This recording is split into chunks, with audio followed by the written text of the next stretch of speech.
ಹೊಸಪೇಟೆ ಯುವಾಗೆ ಒಂದು ಚಪ್ಪಾಳೆ. ಈ ದಂತಕಥೆನ ಮುಂದುವರಿಸೋದಕ್ಕೆ ಯುವ ಮಾರ್ಚ್ 29 ಎಲ್ಲೆಡೆ ಎಲ್ಲ ಚಿತ್ರಮಂದಿರಗಳಲ್ಲಿ ನಿಮ್ಮ ಹೃದಯಗಳಲ್ಲಿ ಮನೆ ಮಾಡೋದಕ್ಕೆ ಯುವರಾಜ್ ಕುಮಾರ್ ಅವರು ಬರ್ತಿದ್ದಾರೆ. ಸೊ ನೀವು ದೊಡ್ಡ ಮನೆಗೆ ಕೊಟ್ಟಂತಹ ಪ್ರೀತಿ ಅಭಿಮಾನವನ್ನ ಹಾರೈಕೆಗಳನ್ನ ಆಶೀರ್ವಾದವನ್ನ ಯುವರಾಜ್ ಕುಮಾರ್ಗೂ ಕೂಡ ಕೊಟ್ಟು ಆಶೀರ್ವದಿಸಬೇಕಾಗಿ ಕೋರಿಕೆ. ಏನಪ್ಪಾ ಅಂತಂದ್ರೆ ಇಷ್ಟು ಜನ ಇವತ್ತು ಅವರನ್ನ ಆಶೀರ್ವಾದಿಸೋದಕ್ಕೆ ಪ್ರೋತ್ಸಾಹಿಸೋದಕ್ಕೆ ಬಂದಿದ್ದೀರಾ. ಇನ್ನು ಸ್ವಲ್ಪ ಹೊತ್ತಿನಲ್ಲಿ ನಾವು ಅವ್ರನ್ನ ಸ್ಟೇಜ್ ಮೇಲೆ ಕರಿತೀವಿ. ಆದ್ರೆ VP ಸರ್ ಹೇಳಿದ್ರಲ್ವಾ, ಅವರೊಬ್ಬ ಹೀರೋ ಆಗಿ ನಿಜವಾಗ್ಲೂ ಒಂದು ಹೊಸ ಜವಾಬ್ದಾರಿ ಜೊತೆ ಬರ್ತಿದ್ದಾರೆ ಅಂತ. ಆ ಜವಾಬ್ದಾರಿಯ ಮೊದಲ ಹೆಜ್ಜೆ ಯುವ. ಎಲ್ಲ ಅಭಿಮಾನಿಗಳಿಗೆ ಅಲ್ಲಿಂದಾನೆ ಒಂದ್ಸಲಿ ಹಾಯ್ ಹೇಳ್ಬಿಡಿ. ಎಲ್ಲ ನಿಮ್ಮ ಫ್ಯಾನ್ಸ್ಗಳು ಫುಲ್ ಖುಷಿ ಆಗ್ಬಿಡ್ತಾರೆ. ಬರ್ಲಿ ಚಪ್ಪಾಳೆ. ಅಷ್ಟೊತ್ತಿಂದ ನಿಮ್ಮ ಈ ಒಂದು ಲುಕ್ಗೋಸ್ಕರ ಎಲ್ಲ ಫ್ಯಾನ್ಸ್ ಕಾಯ್ತಾ ಇದ್ರು. ಥ್ಯಾಂಕ್ ಯು ಸೋ ಮಚ್ ಯುವ, ಥ್ಯಾಂಕ್ ಯು. ಇನ್ನು ಸ್ವಲ್ಪ ಹೊತ್ತಿನಲ್ಲಿ ಸ್ಟೇಜ್ ಮೇಲೆ ಬರ್ತಾರೆ. ಸುಮ್ಮನೆ ಬರಲ್ಲ, ಗ್ರ್ಯಾಂಡ್ ಎಂಟ್ರಿ ಜೊತೆ ಬರ್ತಾರೆ. ಈಗ ಯುವನಿಗೆ ಆಶೀರ್ವಾದ ಮಾಡೋದಕ್ಕೆ, ಯುವ ಸಿನಿಮಾದ ಬಗ್ಗೆ ಮಾತಾಡೋದಕ್ಕೆ, ನಾನಾಗಲೇ ಹೇಳಿದ ಹಾಗೆ ದೊಡ್ಡ ಮನೆಯ ದಂತಕಥೆಯನ್ನು ಮುಂದುವರಿಸಿದಂಥ ಶ್ರೀಯುತ ರಾಘವೇಂದ್ರ ರಾಜ್ಕುಮಾರ್ ಸರ್ ಅವ್ರನ್ನ ನಿಮ್ಮೆಲ್ಲರ ಪ್ರೀತಿಯ ಚಪ್ಪಾಳೆಯೊಂದಿಗೆ ಬರಮಾಡಿಕೊಳ್ಳೋಣ. ಹಾಗೆ ತಮ್ಮನನ್ನ ಪ್ರೋತ್ಸಾಹಿಸೋದಕ್ಕೆ ಬಂದಿರುವಂಥ ವಿನಯ್ ರಾಜ್ಕುಮಾರ್ ಅವ್ರಿಗೂ ಕೂಡ ಆತ್ಮೀಯವಾದ ಸ್ವಾಗತ.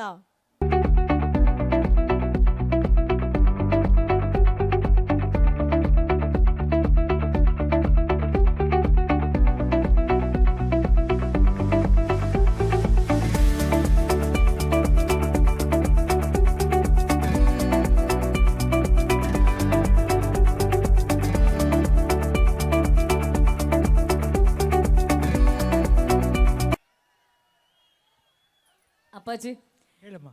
ಡಾಕ್ಟರ್ ರಾಜ್ಕುಮಾರ್ ಸರ್ನ ಕನ್ನಡಿಗರು ಬಹಳ ಪ್ರೀತಿಯಿಂದ ಅಪ್ಪಾಜಿ ಅಂತ ಕರಿತಿದ್ರು. ಅವರಾದ್ಮೇಲೆ ಎಲ್ಲರೂ ಪ್ರೀತಿಯಿಂದ ಅಪ್ಪಾಜಿ ಅಂತ ಕರೆದಿದ್ದೆ ನಿಮ್ಮನ್ನ. ಸೊ ಅವರ ಪರವಾಗಿ, ಎಲ್ಲರ ಪರವಾಗಿ, ದೊಡ್ಡ ಮನೆ ಪರವಾಗಿ ನೀವು ಆಶೀರ್ವಾದ ಮಾಡೋದಕ್ಕೆ ವೇದಿಕೆ ಮೇಲೆ ಬಂದಿದ್ರ. ಎಲ್ಲೆಡೆ ಯುವನ ಚರ್ಚೆ ಆಗ್ತಾ ಇದೆ. ಮಗನ ಬಗ್ಗೆ ಎಷ್ಟು ಹೆಮ್ಮೆ ಅನಿಸ್ತಿದೆ, ಮಾತಾಡಿ. ಅಭಿಮಾನಿ ದೇವರುಗಳಿಗೆ ನಾನು ಶರಣು. ಇಲ್ಲಿ ಬಂದರೆ ಏನಾಗುತ್ತೆ ನನಗೆ ಅನಿಸುತ್ತೆ, ಎಲ್ಲೋ ಅಪ್ಪು ಕುಂತಿದ್ದಾರೆ ಅಂತ ಈ ಜನಗಳ ಮಧ್ಯೆ ಅಂತ ಅನಿಸುತ್ತೆ. ಎಲ್ಲೋ ಅವನು ಹುಟ್ಟಿದವರು ಹೊಸಪೇಟೆಯಲ್ಲಿ, ಅವನು ಬೆಳೆದಿದ್ದು ಚಿತ್ರರಂಗದಲ್ಲಿ ಅಂತ ಅನಿಸುತ್ತೆ ನನಗೆ. ಅಲ್ಲಿ ಹೋಟ್ಲಿಂದ ಹೊರಡ್ಬೇಕಾದ್ರೆ ನನ್ನ ಹೆಂಡತಿ ಹೇಳ್ತಾ ಇದ್ಲು, ರೀ ನನಗಿನ್ನೂ ನನ್ನ ಮಗನ ಫಂಕ್ಷನ್ಗೆ ಹೋಗ್ತೀನಿ ಅಂತ ಮನಸ್ಸಲ್ಲಿ ಅನಿಸಿಲ್ಲ ರೀ, ಅಪ್ಪು ಫಂಕ್ಷನ್ಗೆ ಹೋಗ್ತಾ ಇದ್ದೀವಿ ಅಂತಲೇ ಅನ್ನಿಸ್ತಾ ಇದ್ದಂತೆ. ನನಗೆ ಈಗಲೂ ಹಾಗೆ ಅನ್ನಿಸ್ತಾ ಇದೆ.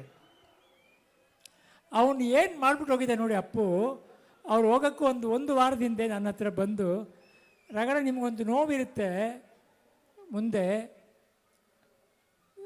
ಶಿವನನ್ನು ಅಮ್ಮ ಪರಿಚಯಿಸಿದ್ರು ವಜ್ರೇಶ್ವರಿ ಕಂಬೈನ್ಸಲ್ಲಿ.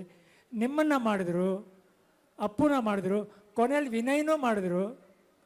ಗುರುದು ನೀವು ಮಾಡಬೇಡಿ ರಾಘಣ್ಣ, ನಿಮ್ಮ ಕೈ ತಡ್ಕೊಳಕ್ಕಾಗಲ್ಲ, ಬೇಡ, ಒಳ್ಳೆ ಪ್ರೊಡಕ್ಷನ್ಗೆ ನಾನೇ ಹೇಳ್ತೀನಿ, ಹೊಂಬಾಳೆಗೆ ಮಾಡಿಸಿರಾಗಣ, ನೀವು ಒಬ್ಬ ತಂದೆಯಾಗಿ ಚೇರ್ ಮೇಲೆ ಕೂತ್ಕೊಂಡು ಎಂಜಾಯ್ ಮಾಡಿ ಅಂತ ಹೇಳಿದರು.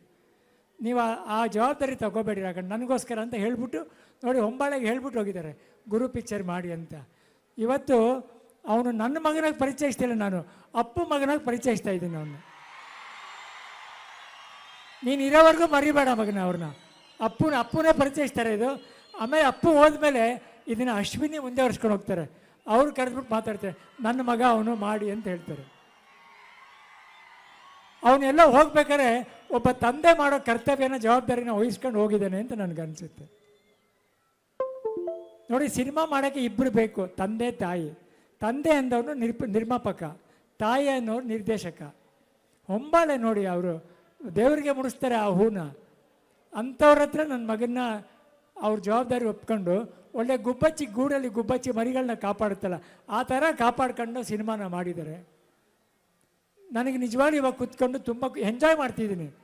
ಅಂದರೆ ಯಾವುದು ಟೆನ್ಷನ್ ಇಲ್ಲ, ಸಿನಿಮಾಗೆ ಏನು ಖರ್ಚು ಮಾಡಬೇಕು, ಹೇಗೆ ಮಾಡಬೇಕು, ಯಾವುದು ಟೆನ್ಷನ್ ಇಲ್ಲ, ಹೇಗೆ ರಿಲೀಸ್ ಮಾಡಬೇಕು ಅಂತ. ಅದ್ಭುತವಾದ ಒಬ್ಬ ನಿರ್ಮಾಪಕ ನನ್ನ ತಮ್ಮನೇ ಹುಡುಕಿ ಕಳಿಸಿದ್ದಾನೆ ನನಗೆ. ಸೊ ಮುಖ್ಯವಾಗಿ ಅವ್ರಿಗೆ ನಾನು, ನಿರ್ಮಾಪಕರಿಗೆ, ನಿರ್ದೇಶಕರಿಗೆ ನಾನು ಥ್ಯಾಂಕ್ಸ್ ಅಂತ ಹೇಳಿದರೆ ತುಂಬ ಚಿಕ್ಕ ಮಾತಾಗುತ್ತೆ. ಅವ್ರಿಗೆ ನನ್ನ ಸಾಷ್ಟಾಂಗ ನಮಸ್ಕಾರ ಅಂದರೆ ಅದು ಸರಿ ಅನಿಸುತ್ತೆ. ಇದು ನನ್ನ ಮಗಂದು ಒಬ್ಬನದೇ ಸಿನಿಮಾ ಅಲ್ಲ, 4-6 ಜನ ಸೇರಿ ಈ ಸಿನಿಮಾ ಮಾಡಿದ್ದಾರೆ ಕಲಾವಿದರು. ಒಂದು ಕಲಾವಿದೆ ಬಗ್ಗೆ ನಾನು ಮಾತಾಡಲೇಬೇಕು ಈ ಸಿನಿಮಾದಲ್ಲಿ. ಅವರು ನಮ್ಮ ತಂದೆಗೆ ಮಗಳಾಗಿ ಬಂದಿದ್ದಾರೆ, ನಮ್ಮ ಅಣ್ಣನಿಗೆ ಜೋಡಿಯಾಗಿ ಬಂದಿದ್ದಾರೆ, ನನ್ನ ಮಗನಿಗೆ ಟೀಚರಾಗಿ ಬಂದಿದ್ದಾರೆ. ಇತ್ತೀಚೆಗೆ ನನ್ನ ಜೊತೆ ಒಂದು ಸಿನಿಮಾ ಮಾಡಿದ್ದಾರೆ.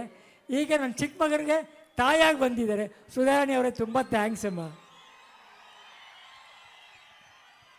ನನ್ನ ಫೇವ್ರೆಟ್ ಆ್ಯಕ್ಟ್ರು ಅಚ್ಯುತ್ ರಾವ್ ಅವರು, ನಿನ್ನ ಜೊತೆ ಅವರೇ ಮಾಡಿದ್ದಾರೆ ಮಗನೇ. ನನ್ನ ದೊಡ್ಡ ಮಗನಿಗೂ ತಂದೆಯಾಗಿ ಮಾಡಿದ್ದಾರೆ, ನನ್ನ ಚಿಕ್ಕ ಮಗನಿಗೂ ತಂದೆಯಾಗಿ ಮಾಡಿದ್ದಾರೆ. ತುಂಬ ಖುಷಿ ಆಯ್ತು ಸರ್ ನನಗೆ. ನಿಮ್ಮೆಲ್ರಿಗೂ ನನ್ನ ಥ್ಯಾಂಕ್ಸು. ಹಾಗೆ ಕಾಂತಾರ ಚಿತ್ರದಲ್ಲಿ ನಮ್ಮ ಸಪ್ತಮಿಯವರು ಆ್ಯಕ್ಟ್ ಮಾಡಿ ತುಂಬ ಫೇಮಸ್ ಆಗಿದ್ದರು. ಈ ಸಿನಿಮಾದಲ್ಲೂ ಒಪ್ಕೊಂಡು ಒಬ್ಬ ಹೀರೋಯಿನಾಗಿ ಮಾಡಿ, ಅವ್ರಿಗೂ ಒಳ್ಳೆಯದಾಗಲಿ. ಸಿನಿಮಾದಲ್ಲಿ ತುಂಬ ಜನ ಕೆಲಸ ಮಾಡಿದ್ದಾರೆ, ಸುಮಾರಾಗಿ ಎಲ್ಲರೂ ಜ್ಞಾಪಿಸ್ಕೋಬೇಕು ನಾನು. ಆಮೇಲೆ ಪ್ರತಿಯೊಬ್ಬರಿಗೂ ಒಂದು ಆಸೆ ಏನು ಗೊತ್ತಾ, ಗುರುಗೆ ಸಿನಿಮಾ ಚೆನ್ನಾಗಿ ಬರಬೇಕು ಅಂತ ಎಲ್ಲರಿಗೂ ಮನಸ್ಸಿಂದ ಒಂದು ಆಸೆಯಿಂದ ಮಾಡಿದೆ. ಸರ್ ನಿಮ್ಮ ಮಗನ ಸಿನಿಮಾ ಚೆನ್ನಾಗಿ ಬರಬೇಕು, ಚೆನ್ನಾಗಿ ಮಾಡಬೇಕಂತ ಪ್ರೀತಿಯಿಂದ ಮಾಡಿದೆ.